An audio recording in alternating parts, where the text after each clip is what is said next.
Praise Lord. ഉൽപ്പത്തി പുസ്തകം 13-ാം അധ്യായം 1 മുതൽ 18 വരെയുള്ള വേദഭാഗങ്ങൾ. ഇങ്ങനെ അബ്രാമും ഭാര്യയും അവനുള്ളതൊക്കെയും അവനോടുകൂടെ ലോത്തും മിസ്രയീമിൽ നിന്ന് പുറപ്പെട്ട് തെക്കേ ദേശത്ത് വന്നു. കന്നുകാലി, വെള്ളി, പൊന്ന് ഈ വകയിൽ അബ്രാം ബഹുസമ്പന്നനായിരുന്നു.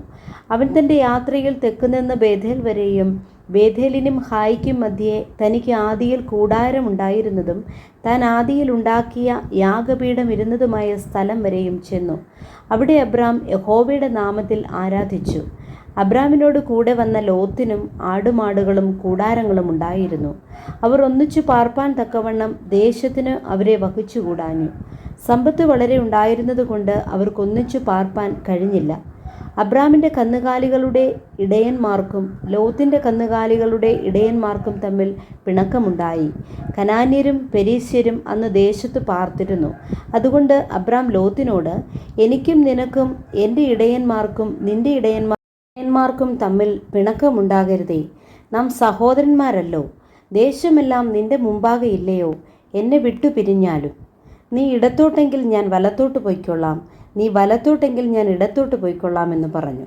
അപ്പോൾ ലോത്ത് നോക്കി യോർദാൻ അരികെയുള്ള പ്രദേശമൊക്കെയും നീരോട്ടമുള്ളതെന്ന് കണ്ടു.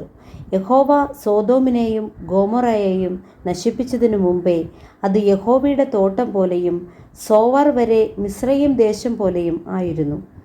ലോത്ത് യോർദാൻ അരികെയുള്ള പ്രദേശമൊക്കെയും തിരഞ്ഞെടുത്തു. ഇങ്ങനെ ലോത്ത് കിഴക്കോട്ട് യാത്രയായി. അവർ തമ്മിൽ പിരിഞ്ഞു. അബ്രാം കനാൻ ദേശത്ത് പാർത്തു. ലോത്ത് ആ പ്രദേശത്തിലെ പട്ടണങ്ങളിൽ പാർത്തു. സോദോം വരെ കൂടാരം നീക്കി അടിച്ചു. സോദോം നിവാസികൾ ദുഷ്ടന്മാരും യഹോവയുടെ മുമ്പാകെ മഹാപാപികളും ആയിരുന്നു.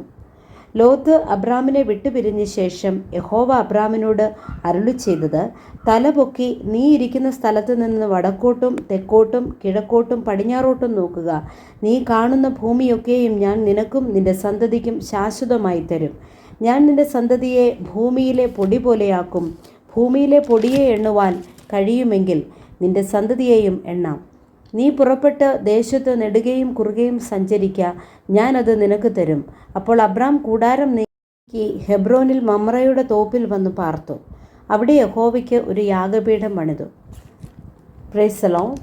ഈ വചനങ്ങളാൽ ദൈവം നമ്മെ ഏവരെയും ധാരാളമായി അനുഗ്രഹിക്കുമാറാകട്ടെ. ആമേൻ.